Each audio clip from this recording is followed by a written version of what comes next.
Assalamualaikum warahmatullahi wabarakatuh. Gimana teman-teman? Kabarnya sehat selalu ya untuk kita semua. Semoga kita diberi kemudahan dan kelancaran untuk melunasi hutang-hutang kita. Oke, langsung saja nih kita bahas. Video ini saya bikin singkat aja. Ini menjawab pertanyaan yang sering banget dipertanyakan kalian.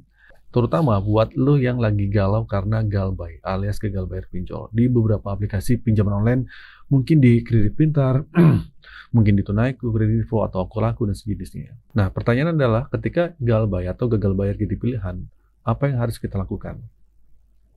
Dan risiko apa yang kita akan dapatkan?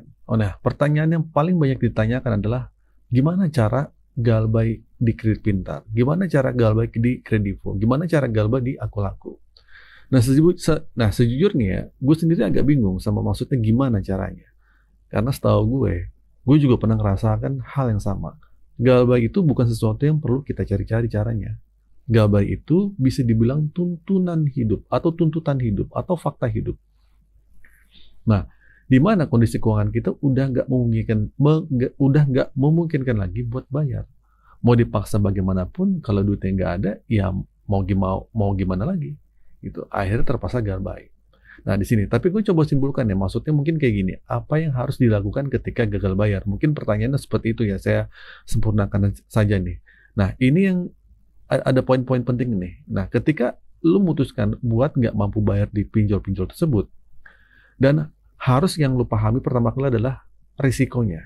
Risikonya satu-satunya adalah nama lu bakal tercatat dalam slip OJK atau skor kredit bermasalah. Nah, pertanyaannya, lu siap nggak dengan hal itu? Kalau lu siap, kalau lu udah siap sama risiko ini, perlu diingat bahwa ini bakal berdampak panjang ke depannya. Terutama kalau lu masih mikir buat ngutang lagi. Nah, kalau saya pikir pasti, ya jangan deh gitu. Gue sangat berharap ya ketika lu ngambil keputusan buat galbay, diiringi juga dengan pemikiran bahwa lu berjanji nggak akan lagi ikut dalam dunia riba atau hutang berbunga apapun. Cobalah buat sukses tanpa berhutang.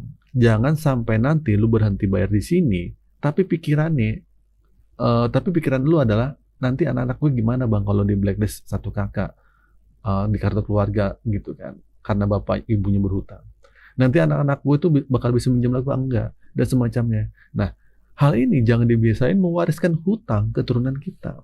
Nah, lebih baik kita tanamkan bahwa hutang itu enggak terlalu baik untuk kehidupan kita, ya. Nah, hutang adalah tagihan pasti, sementara rezeki adalah misteri. Nah, terkadang misteri itu sulit dibongkar. Nah, kita beranggapan bahwa penghasilan kita bakal stabil terus kan, tapi kenyataannya penghasilan bisa saja drop di tengah jalan. Oke, balik ke pertanyaannya, apa yang harus kita lakukan? Di sini ada 3 ya, kalau lu sudah galbay atau galbay itu jadi pilihan terakhir lu. Yang pertama, siapin mental dan logika. Lu bakal disibukin sama panggilan telepon, mulai dari ngingetin tagihan sampai caci maki. Siapin mental lu.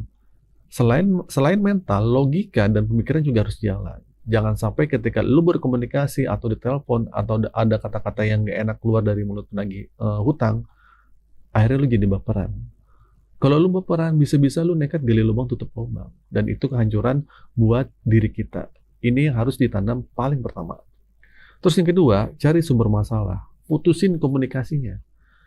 Seiring waktu berjalan, lu harus cari sumber masalahnya. Di mana letak pemicunya, kepanikan ini dan keresahan ini. Berdasarkan pengalaman, sumber masalah terbesar adalah dari teleponnya. Dari telepon kalian, dari HP kalian, dari WhatsApp kalian, dari email kalian. Nah, orang-orang ketakutan yang menerima telepon, ketakutan baca chat WhatsApp, dan ketakutan baca email, ketika lu udah tahu ini jadi sumber masalah, putusin semua komunikasi yang terhubung. Ganti nomor, hapus WA, hapus email, dan blokir nomor-nomor yang mengganggu itu. Nah, yang ketiga nih, yang terakhir, fokus pada support internal dan tetap kerja. Jangan terlalu fokus pada soal DC yang datang, DC lapangan, kunjungan ke rumah, itu nggak usah, dan segala macam. Lebih baik lu fokus cari waktu yang paling tepat buat cerita dan berbagi cerita ini ke sama orang tua, mungkin ke suami atau ke istri. Terbukalah kalau kalian punya hutang, terbukalah kalau kalian sedang terlilit sama pinjaman online, supaya lu dapat dukungan secara internal. Nah, itulah cara buat lu menyatakan galbay. Nah, dengan begitu, seiring waktu, lu bakal bebas. Tapi jangan lupa ya, tetap bekerja keras, tetap berusaha ngumpulin duit lo, suatu saat lo ada rezeki, bayar. Mana tahu suatu saat nanti lu ada rezeki lebih, lu akhirnya bisa bernegosiasi untuk melunasi hutang-hutang kalian. Oke, itu saja teman-teman video kali ini. Semoga video ini bermanfaat. Akhir kata dari saya, assalamualaikum warahmatullahi wabarakatuh.